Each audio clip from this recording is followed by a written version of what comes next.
rising up, back on the street. Did my time, took my chances. Went the distance, now I'm back on my feet. Just a man and his will to survive. So many times, happened too fast. You trade your passion for glory. Consuela, I told you to wait till I was done. What are you doing? Ruined my song. Hey, Consuela, turn on the lights. We're gonna do this now. God, messed up my thing. All right, guys, it's Kevin Masterson here. Some of you may remember that last year I went out to Seattle to do some dojo busting, and I went to the dojo of some punk little teacher called Rusty Nail. Kicked my ass, took my glasses. I had to buy new glasses. Little punk. Well, it turns out he's actually the son of a great master that I used to know back in the day. Rusty. The great name, Rusty. No last name, no other name, Rusty. I hadn't heard of Rusty in decades. I thought he was still locked up in Fairfax Hospital. You know, he went a little crazy. Too much hashish. Doing all this crazy shit with tin foil on his head. I don't know what that's all about, but anyway, we've got Rusty here via satellite, and he's gonna explain a little bit about his self-defense system that allowed his son, Rusty Nail, to kick my ass. What's going on there, Rusty? Kevin! What's up? Long time no see, my friend. Well, Kevin's visiting Seattle. He decided to stop into the, what is this now? This is Rusty's School of Self-Defense. Hey, hey! You guys over there. Not like that, like this. My name is Rusty. The move that I'm famous for in my zuzits is the trombone.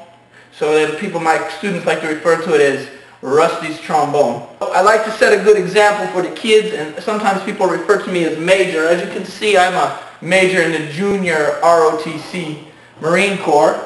Lucky Strike for my favorite brand of smoke. My main contributors is the Jefferson Parish, and I do a lot of work for their animal shelter. Up here we got Smirnoff Ice because in my former days when I was part of the Black Dragon Society, Kevin and I, we would take secret trips over to the work in Russia with the Spetsnaz. So we used to do this here, right, comrade? And of course, my Christian ministry, because, you know, without God, none of this is possible. We wear helmets in this club because the Spetsnaz, this is a tank commander helmet from the 377th and a half Russian armored cavalry.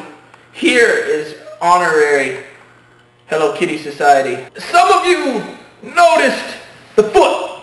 One shoe, no shoe. One shoe, no shoe. That's because this foot alone, not this foot, but this foot is actually a lethal weapon. I got to keep it covered, otherwise I might get I might get sued from people that, you know, this day and age. In the old days, we just kick them in the spleen, rupture their liver, and then, you know, the other component of the helmet is the tinfoil inside. It locks out all the other, I can't hear you, I can't hear you. If we come at you like this, see, disappear like that, come at you, boom, headbutt. This belt goes around my body 5 different times. Because this belt, hand woven, inherited only through the Turkish bath training that I did back in the 70s when I was smoking a lot of hashish. One of the things that interests me about modern day Jiu-Jitsu is they use this position, this on the back position, and they call it things like mission and control. It just looks like the missionary position to me, right? It's something that I'm comfortable with. I already know. When I do like this and I distract your eyes, always prepared. I'm going slow on this because this here is sonic attack! Sonic attack! Father, sorry about that. He's coming to sonic attack. Right? The whisk is just an extension of my hand. Some of our internal conditioning from the, oh! That's good form right there. That's good. One of the secrets is the hip thrust.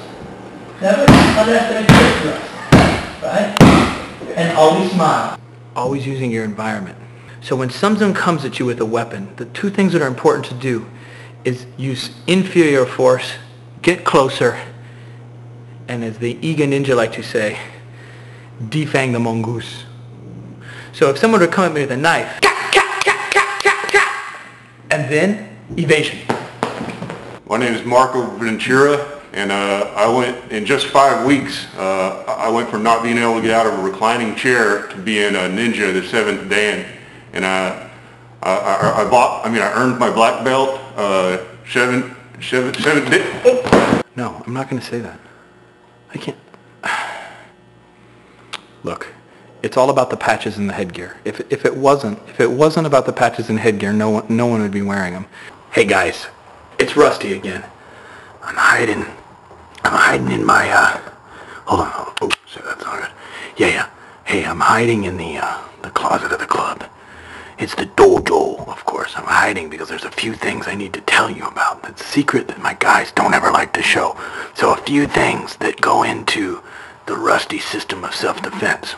First, as I mentioned earlier, hashish.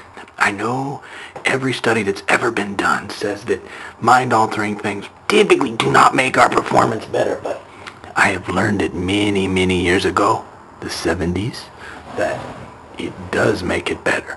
It makes it so much better, so much more fun. My game gets elevated to an incredible level. People talk about the headgear. They know Rusty for the headgear. Always cover your dome with tinfoil. And then nobody knows it's there. Phenomenal. So the next thing I had to show is the trombone. So when one of those guys comes in here, I'll jump him with the trombone. Okay, you ready? Hey, Father, come here for a second. Come here for a second.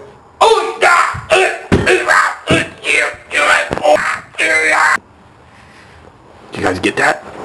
Do you see it? Secret. In fact, I'll tell you this about it. It's even included in the original Kodokan syllabus. Of course, the guys these days, you know. So the Kodokan, you know, today is just a fraction of what it used to be. Hello, my devoted fans.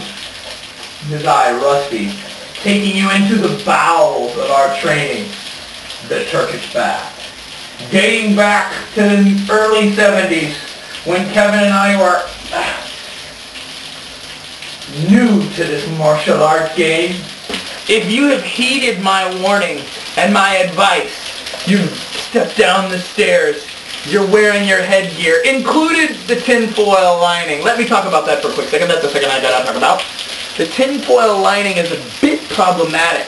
It's a mixing, see, of styles. And so we have a little problem with the oxidation of the tinfoil in the Turkish bath training. But with our rope, our Zuzitsu, our Kodokan syllabus, our Spetsnaz training, my friends, and the Iga Ninja, we can overcome anything. So come on in, boys. You can't buy training like this. Come on in.